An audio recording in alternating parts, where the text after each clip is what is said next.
भारत और जापान के बीच रक्षा सहयोग और गहरा होने जा रहा। जापान के रक्षा मंत्री शिंजिरो कोइजुमी 20 अगस्त को नई दिल्ली में रक्षा मंत्री राजनाथ सिंह से मुलाकात करेंगे। दोनों देशों के बीच रक्षा उपकरण, सैन्य तकनीक, ड्रोन और समुद्री सुरक्षा से जुड़े सहयोग पर चर्चा होने की उम्मीद है। रक्षा मंत्रालय के सूत्रों के मुताबिक कोइजुमी 19 अगस्त को मुंबई पहुंचेंगे और वहां भारतीय नौसेना के बेस का दौरा करेंगे। इसके बाद वो दिल्ली आएंगे। अक्टूबर में रक्षा मंत्री का पद संभालने के बाद ये उनकी पहली भारत यात्रा होगी। बैठक में जापान की यूनिकॉर्न स्टेल्थ कम्युनिकेशन सिस्टम को भारत को निर्यात करने की योजना पर भी खास चर्चा होगी। यह युद्धपोतों पर लगाया जाने वाला एडवांस कम्युनिकेशन एंटीना सिस्टम है। हाल ही में दोनों देशों ने unicorn naval radio antenna system के संयुक्त विकास के लिए पहला समझौता किया। इसके अलावा दोनों देश ड्रोन के संयुक्त विकास, समुद्री सुरक्षा और हिंद प्रशांत क्षेत्र में रक्षा सहयोग बढ़ाने पर चर्चा करेंगे। जापान भारत में पहली बार अपने F-2 लड़ाकू विमान भेजने की योजना पर भी बात कर सकता है। वहीं कोइजुमी का भारत और ऑस्ट्रेलिया दौरा जापान की रक्षा रणनीति में एक बड़े बदलाव की ओर इशारा करता है। जापान अब अपनी रक्षा क्षमताओं को मजबूत करने के लिए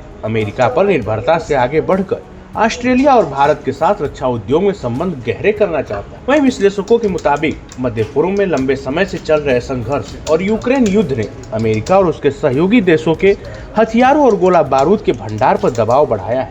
ऐसे में जापान भारत और ऑस्ट्रेलिया के साथ रक्षा उत्पादन और तकनीकी सहयोग बढ़ाने पर जोर दे रहा है। कोइजुमी इस सप्ताह 3 दिन के दौरे पर दोनों देशों की यात्रा करेंगे। ऑस्ट्रेलिया में वह ऑस्ट्रेलिया और न्यूजीलैंड के रक्षा मंत्रियों के साथ त्रिपक्षीय बैठक में शामिल हुई। इसमें न्यूजीलैंड को जापान के अपग्रेडेड मोगामी क्लास फ्रिगेट के संभावित निर्यात पर चर्चा हुई। इससे पहले 13 जुलाई को टोक्यो में 8वीं भारत जापान रक्षा नीति वार्ता हुई। इसमें साइबर सुरक्षा, अंतरिक्ष और एडवांस सैन्य तकनीकी पर सहयोग की समीक्षा की गई थी। राजनाथ सिंह और कोइजुमी की बैठक इस साल के अंत में होने वाली भारत जापान 2+2 वार्ता की जमीन भी तैयार करेगी। वहीं दोनों देशों का साझा लक्ष्य स्वतंत्र, खुले और नियम आधारित हिंद प्रशांत क्षेत्र को मजबूत करना। इस जानकारी में फिलहाल इतना ही। ऐसे ही तमाम खबरों के लिए देखते रहिए भारत।